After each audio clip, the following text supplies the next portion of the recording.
Hello everybody, good morning. उम्मीद है आप लोग अच्छे होंगे। आपने गीत सुना होगा कि तुम याद न आया। लेकिन बच्चे, मैं यहाँ बताना ये चाह रहा हूँ, एग्जाम के समय में याद आना ही बहुत जरूरी है। तो देखो, तमाम परीक्षाएं आ गई हैं। उत्तर प्रदेश में भी पुलिस की वैकेंसी आ चुकी है। तो मैं भी आपके लिए जनरल स्टडी से एक महत्वपूर्ण टॉपिक पॉलिटी और कॉन्स्टिट्यूशन लेके आया हूँ। और आज हम उस पर बात करेंगे।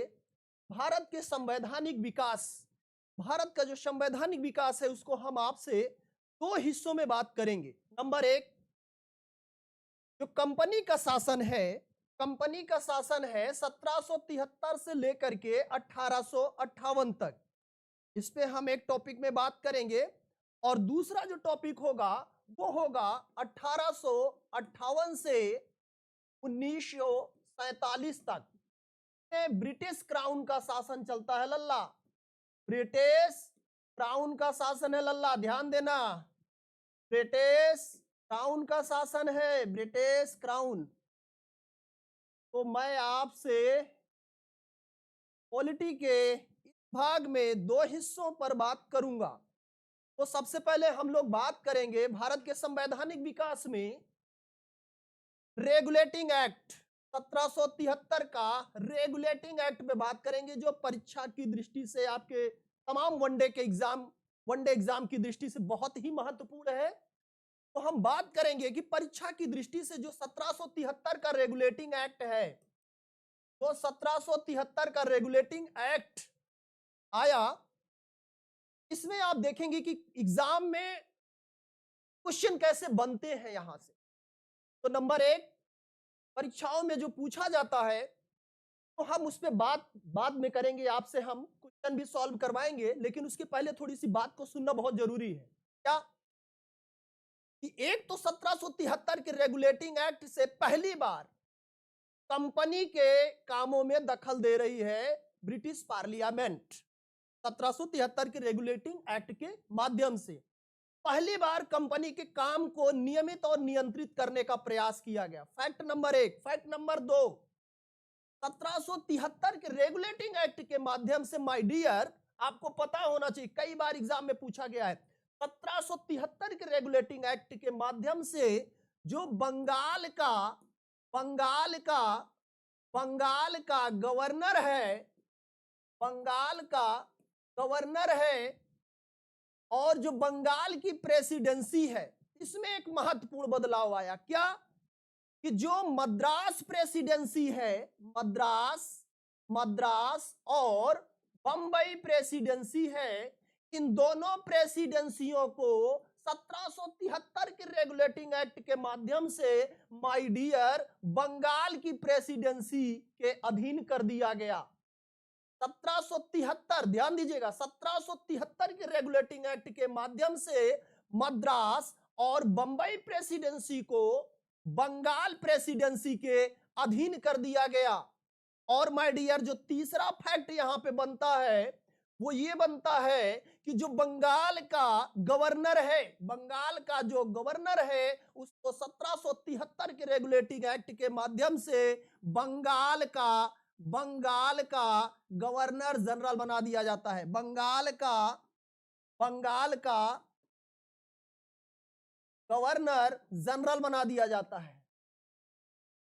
बंगाल का गवर्नर जनरल बना दिया जाता है और मद्रास और बंबई प्रेसिडेंसी को इसके अधीन कर दिया जाता है।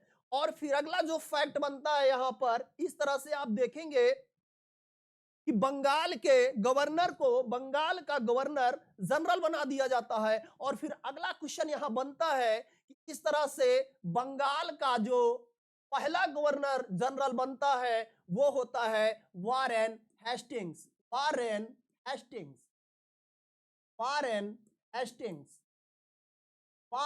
हेस्टिंग्स बनता है पहला गवर्नर जनरल बंगाल का। और बंबई और मद्रास प्रेसिडेंसी को बंगाल के अधीन कर दिया गया। अगला फैक्ट जो यहां बनता है माय डियर, 1773 के रेगुलेटिंग एक्ट के माध्यम से, रेगुलेटिंग एक्ट के माध्यम से एक महत्वपूर्ण बदलाव और आया।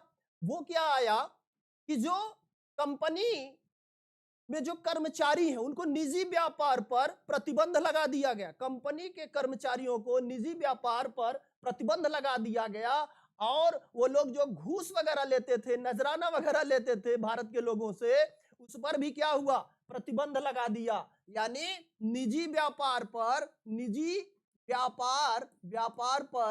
निजी व्यापार और नजराना वगैरह लेना यानी घूस वगैरह लेना पर प्रतिबंध लगा दिया गया। क्या लगा दिया गया? प्रतिबंध लगा दिया गया। किस एक्ट के माध्यम से? 1773 के रेगुलेटिंग एक्ट के माध्यम से इस पर जो है वो प्रतिबंध लगा दिया गया।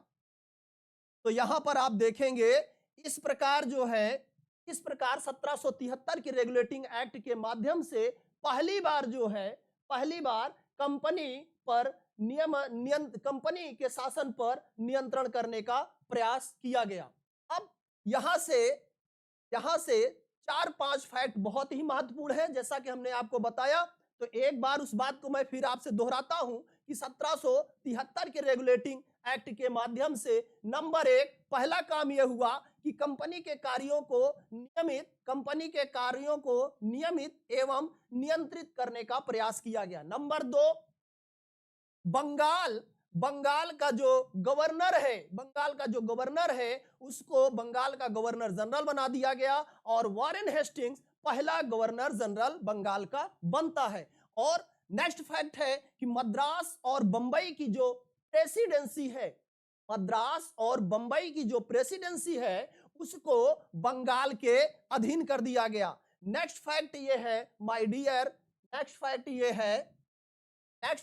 है कि कंपनी के कर्मचारियों को निजी व्यापार करने पर प्रतिबंध लगा दिया गया और नजराना वगैरह जो घूस वगैरह वो लोग भारतीयों से लेते थे उस पर भी क्या है, प्रतिबंध लगा दिया गया। और अगला फैक्ट बहुत ही शानदार है, कई बार परीक्षाओं में पूछा गया है, तो ध्यान से सुनिएगा। 1773 के रेगुलेटिंग एक्ट के माध्यम से 1773 के रेगुलेटिंग एक्ट के माध्यम से 1774 में कलकत्ता में एक सुप्रीम कोर्ट बनाया गया। कलकत्ता में एक सुप्रीम कोर्ट बनाया गया। कब बनाया गया? 1774 में। लेकिन किस एक्ट के माध्यम से बनाया गया? तो अगर एक्ट पूछता है तो आप 1773 लिखेंगे, और अगर यह पूछता है कि कब बनाया गया तो आपका जवाब होगा मेरे dear students, my dear students, मेरे लल्ला, मेरे प्यारे बच्चा, ध्यान देना कि वो 1774 में सुप्रीम कोर्ट बनाया गया, जिसमें एक मुख्य न्यायाधीश तथा 3 अन्य न्यायाधीशों को रखा गया। तो आज के लिए इतना ही काफी है। अगली वीडियो में फिर मैं आपसे मिलता हूं, तब तक के लिए धन्यवाद।